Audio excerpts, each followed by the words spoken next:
Welcome to LC Screen Talk. My name is Larry, and this is my review of Live by Night.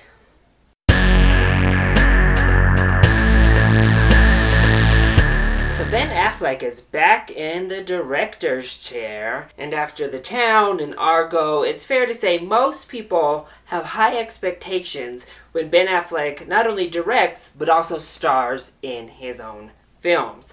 So Live by Night looked like it could have been a really prestige gangster movie. Clearly, Warner Brothers and Affleck himself thought that this was an awards contender because they released it into limited release very late last year.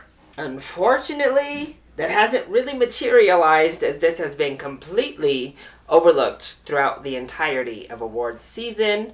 And after seeing the film, I can definitely say this is not awards worthy. So let's go ahead and start with the positives. First of all, the action sequences and the shootouts are awesome. The last shootout in particular was just really fun, really exciting, shot really well. I loved it. I also think that the scenes where the film dares to be a little bit gruesome, and it does get very gruesome, work extremely well. They use it to great effect. And when it comes to the acting performances, I only have half positives for everyone. Because I think overall, Ben Affleck was good. Zoe Saldana had nice emotion. She really conveyed a real character. Chris Messina was right in his wheelhouse. And then we had Brendan Gleeson, who was wonderful here. And Elle Fanning, I think, did a pretty nice job as well. She has one scene in particular that she was really fantastic in, actually. We're going to loop back around to most of those actors in the negatives as well. But I wanted to shine on their actual performance and what they brought to the table. Another positive is that they sprinkle in some good laughs throughout, which I wasn't expecting. Like the old man that's the Italian mob boss was really funny, and I actually wish we had more time with him. Maybe even that he was the main character, because I thought he was the most entertaining person in this film. And I do think there were some kind of nice emotional parts, especially near the end.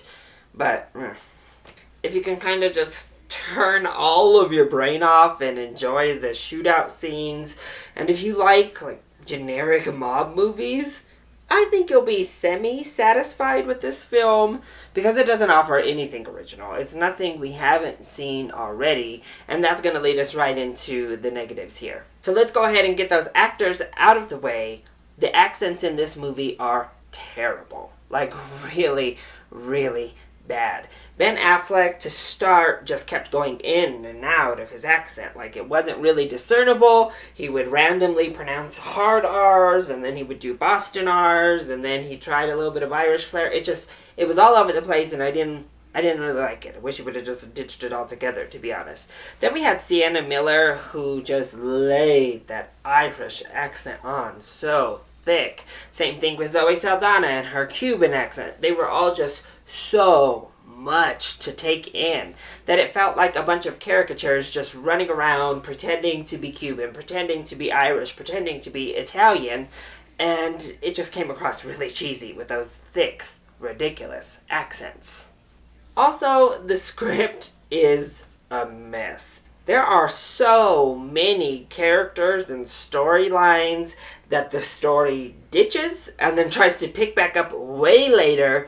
But at this point, do we even care? No. Does it make any sense? Not really. So I think they should have just pared down, cut about half of the storylines that were in here out, cut a couple of the twists out, and given us just a more straightforward, solid mob movie. Because at its core, it has a good premise of a good guy trying not to succumb to the mob and live a good life. But they just throw so much stuff on top of that. You kind of leave feeling I think there was a good gangster movie in there somewhere. I just wish I didn't have to dig so hard to get to it. And there was just so much exposition. We took these huge leaps in time, and this movie felt like it spanned something like 10 years. It was something crazy and ridiculous. And that led to just so much exposition all the time because we had to catch up from what had happened from point A to point B to point C because they kept just jumping so far. And that kind of made each impact feel a little bit less. Also, the editing was really, really strange. Like, I don't really know what they were thinking with how they edited this film at all, but it was a really poor job when it came to the editing. So overall, I do think this is Ben Affleck's weakest outing as a director. I think it really took itself seriously. It really wanted to be an awards contender, and it got lost in that seek for prestige and putting all of this cool style above a good script and creating a quality film. So overall, I'm going to just reiterate. If you like just generic, run-of-the-mill gangster mob movies, I would give this a matinee. Doesn't deserve a full price ticket. Otherwise, I think this makes for an okay rental. So, that has been my review of Live by Night. I hope you enjoyed it. If you did, go ahead, click like down below and subscribe to the channel so you are always up to date on our latest videos.